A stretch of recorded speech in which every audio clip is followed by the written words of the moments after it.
ఇప్పుడు సోను సూద్ సేవా కార్యక్రమాలు చేపట్టినప్పుడు నాగార్జున గారు కానీ చిరంజీవి గారు కానీ వీళ్ళెవరు పెద్ద స్పందించట్లేదు అన్నట్టుగా కామెంట్ వచ్చినాయి.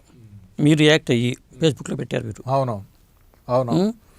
అసలు ఎందుకు ఇలాంటి మాటలు మాకు వస్తున్నాయి? అసలు ఇప్పుడు వీళ్ళు చేస్తున్నారు కదా.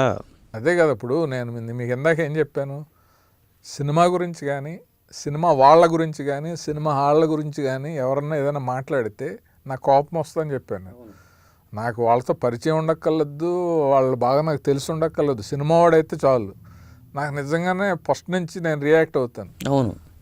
ఏదో నేను రోజు మార్నింగ్ వాక్కి వెళ్ళి ఇంటికి వచ్చి ఫోన్ చూస్తూ ఉంటే ఏదో మెసేజ్ ఎవరో పంపించారు, సాయం కావాలంటే సోను సూద్ దగ్గరికి వెళ్ళండి, చేపల కూర ఎలా ఉండాలో తెలుసుకోవాలంటే చిరంజీవి గారు నాగార్జున దగ్గరికి వెళ్ళండి అని.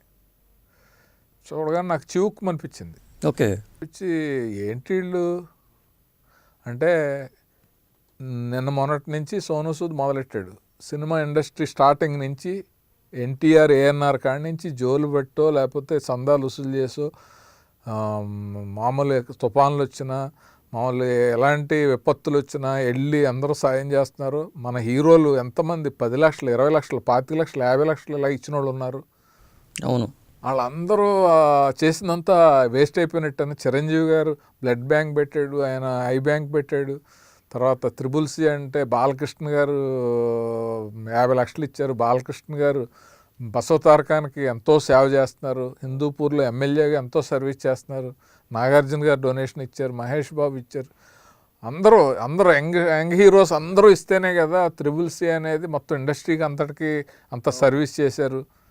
దాంట్లో మా దర్శకులు శంకర్ గారు కానీ మెహర్ రమేష్ గారు కానీ వీళ్ళందరూ ఉండి బోళ్ళంతమంది కమిటీ వేసుకుని triple C committee, Suresh Babu గారు, భరద్వాజ్ గారు, దాము గారు వీళ్ళందరూ ఎంతోమంది కష్టపడి సర్వీస్ చేస్తూ ఉంటే సింపుల్గా అలా అనేటప్పుడు నాకు బాధేసింది.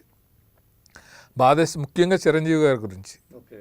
చిరంజీవి గారి గురించి ఆ మధ్యన వరుసెట్టి ట్రోల్స్ చేస్తూ ఉంటే లేదు ఎవడో ఒకటి ఖండించాలి అని చెప్పి నేను కూర్చొని ఫేస్బుక్లో పెట్టారు. నేను జనరల్గా ఏంటంటే ఫేస్బుక్లో కాశీ మజిలీ కథలని నా ఎక్స్పీరియన్స్లన్నీ రాస్తూ ఉన్నాను. వాటికి మంచి స్పందన వచ్చింది. దాంతో అసలు మనం రియాక్ట్ అవ్వాలి అని చెప్పి ప్రెస్ మీట్లా పెట్టలేదు కానీ దాంట్లో రాశాను చిరంజీవి గారి గురించి.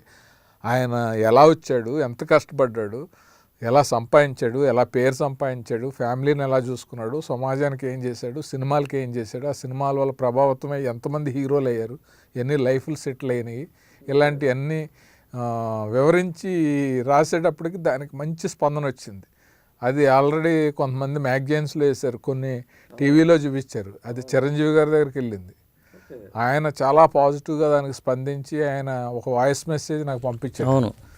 ఆయనతో అప్పటి వరకు నేను సినిమా చేయలేదు, ఆయనకి నాకు పరిచయం లేదు, మా ఇద్దరికి కలిసి మాట్లాడుకోవటం జరగలేదు. అలాంటిది ఆయన హృదయంలో మనకు స్థానం క్రియేట్ చేసింది. అది ప్లాన్డ్గా చేసింది కాదు, అనుకుని చేసింది కాదు, నాకు నేనుగా రియాక్ట్ అయ్యాను, చేశాను. అది ఆయనకు నచ్చింది.